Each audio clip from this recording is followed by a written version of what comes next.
कौन कहता है कि इंसान बुरे होते हैं? इंसान कभी बुरे नहीं होते। इंसान का जो सोच होता है वह बुरा होता है और वही सोच इंसान को बुरे बना देते हैं, क्योंकि जन्म से कोई भी जन्म लेते हैं तो वह बुरे बनकर जन्म नहीं लेते और इस पृथ्वी पर आकर ही वह भला और बुरा होता है। तो आइए इस बातों को हम लोग समाप्त करके आर के माही मैथमेटिक्स क्लासेज में आप लोग का स्वागत है। आज हम प्रमेय 6.6 लेकर आए हैं, जो आपको सिंपल सा साधारण वाक्यों में आपको इस तरह के समझाया जाएगा जो आप कभी भूल नहीं सकते हैं। वीडियो को लास्ट तक देखना है ताकि वीडियो का इस प्रमेय का एक ऐसे ट्रिक बताया जाएगा जो आप जिंदगी में कभी भूल नहीं सकेंगे। ठीक है, तो पहली बार अगर मेरे चैनल पर आए हैं, मेरे वीडियो को पहली बार देख रहे हैं तो चैनल को सब्सक्राइब करें और बेल आइकन दबाएं और वीडियो को इतना शेयर करें ताकि ज्ञान एक ऐसी चीज है जो जितने बांटिएगा उतना ही बेहतर होता है। ठीक है, तो चलिए अपनी बातों को हम समाप्त करते हैं और चलते हैं प्रमेय 6.6 की ओर। 6.6 प्रमेय क्या कहता है, चलिए हम लोग देखते हैं प्रश्न से।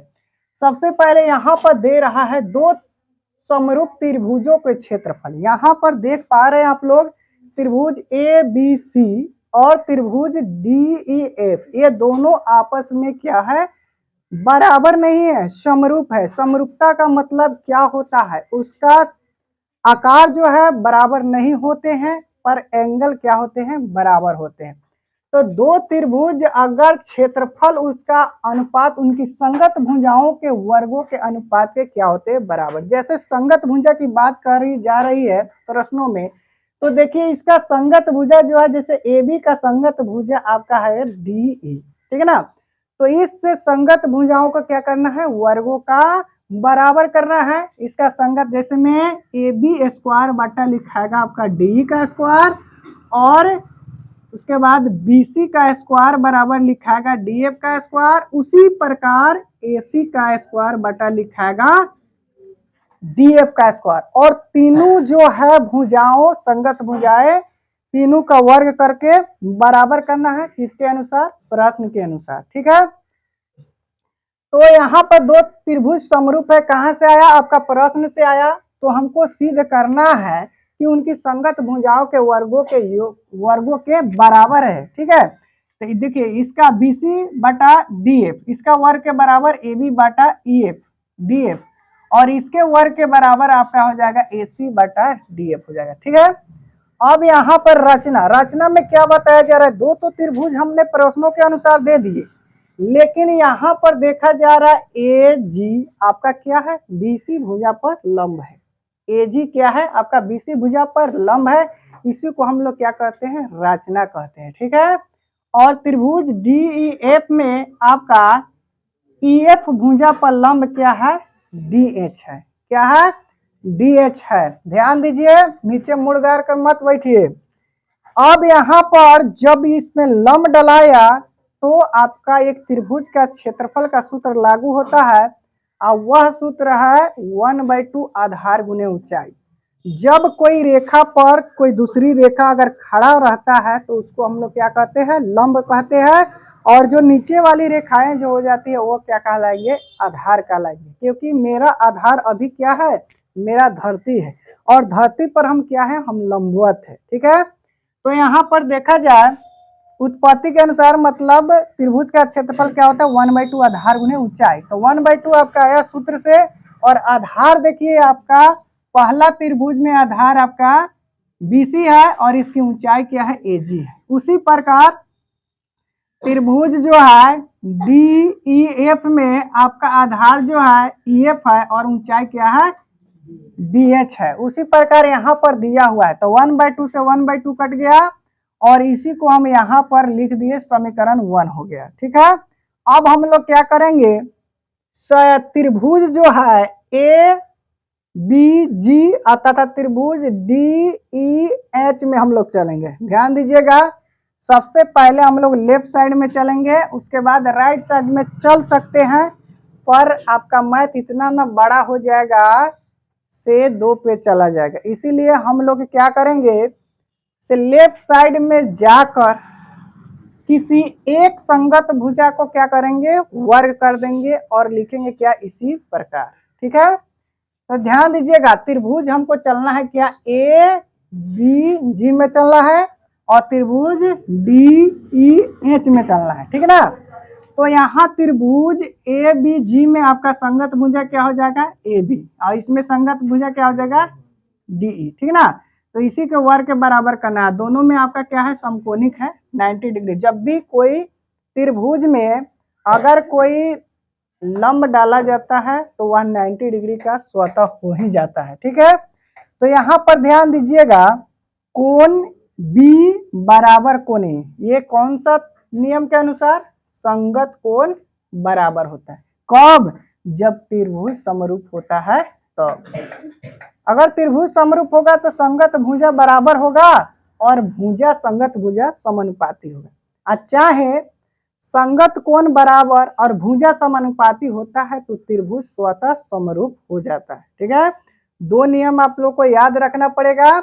अगर संगत कोण बराबर हो, संगत भुजाएं समानुपाती हो तो त्रिभुज समरूप हो जाएगा।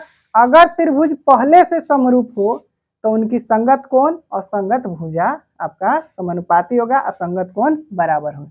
उसी प्रकार के यहाँ पर दी हुई है, यहाँ कोण बी बराबर कोण ई, अगर इसको आप न भी लिख सकते हैं क्योंकि इसी का कोण का पूरा दिया हुआ है, क्योंकि जो बीच में रहता है उसी कोण को दर्शाया जाता है कोण में। ठीक है, तो देखिए इसमें बीच में आपका बी है, इसके बीच में क्या है, ई है। अगर इसको आप न भी लिख सकते हैं तो कोई दिक्कत नहीं है। जब संगत कोण बराबर हुआ तो मेरा संगत भुजा समानुपाती हुआ है।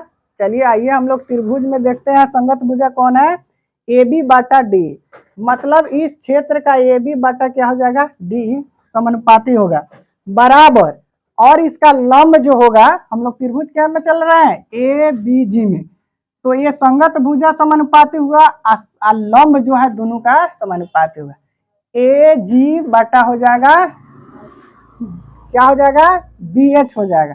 ये आपका समीकरण 1 हुआ। ध्यान दीजिएगा, यहाँ पर ध्यान देने वाली बात है। अब ये बराबर हुआ, तो इसी प्रकार हम लोग जब चलेंगे त्रिभुज ए सी जी में, ठीक ना, और फिर चलेंगे त्रिभुज डी एफ एच में, तो मेरा ये संगत भुजा क्या होंगे, बराबर होंगे, ये संगत भुजा समानुपाती होंगे, मतलब ए सी बाटा हो जाएगा डी एफ और लंब मेरा वही होगा ए जी बाटा जी एच। अब यहाँ पर ध्यान दीजिएगा, इसी प्रकार लिखे हैं, ध्यान दीजिए यहाँ पर, तो यहाँ पर ए जी और डी एच, ठीक है ना, और यहाँ पर जो है आपका ए बी बाटा डी और बी सी बाटा ई एफ, क्या है, बी सी बाटा ई एफ, मतलब इसका पूरा का समानुपाती किया गया है पूरे त्रिभुज में। ठीक है, पूरा का समानुपाती मतलब ये जो है ए बी बाटा डी और यहाँ पर पूरा जो आधार जो है इसका संगत भुजा बाटा इसका संगत भुजा और इसका बाटा बाटा इसका बाटा, इसी प्रकार हम कर सकते हैं। और फिर इसी प्रकार हम कर सकते हैं ए सी बटा क्या, डी एफ भी कर सकते हैं। अब यहाँ पर देखिए समीकरण 2 तथा समीकरण 3 की तुलना करने पर, अब समीकरण 2 और समीकरण 3, अब यहाँ इसमें देखना है समीकरण 2 में ए बी बटा डी एफ इसमें भी है और ए बी बटा डी, ए बी बटा डी इसमें भी है और ए बी बटा डी इसमें, तो दोनों का जब लेफ्ट साइड बराबर होगा तो दोनों का राइट साइड भी बराबर होगा। ठीक है, तो दोनों का राइट साइड बराबर किए तो ये समीकरण आपका हो गया 4।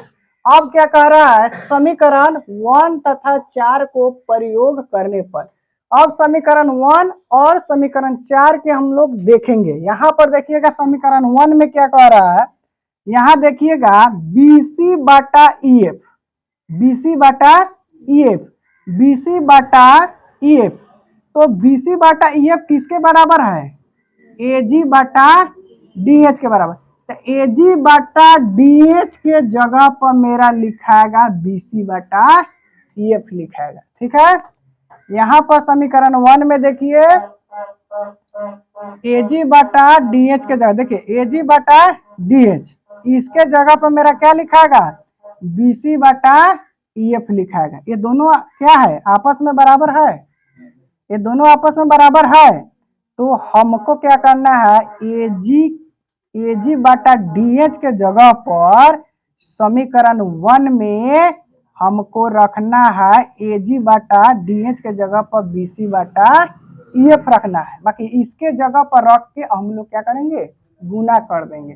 तो वही बात है, से इसके जगह पर हम लोग क्या किए हैं, रख दिए हैं, किसके जगह पर, एजी बटा डी एच के जगह, एजी बटा डी एच के जगह पर, दोनों आपस में बराबर है ना, तो बराबर है तो इसके बदले ही लिख सकते हैं, चाहे इसके बदले ही लिख सकते हैं, लेकिन जिसकी जरूरत होगी उसी को हम लोग लिख सकते हैं, क्योंकि हमको हर हाल में इसके बराबर लाना है।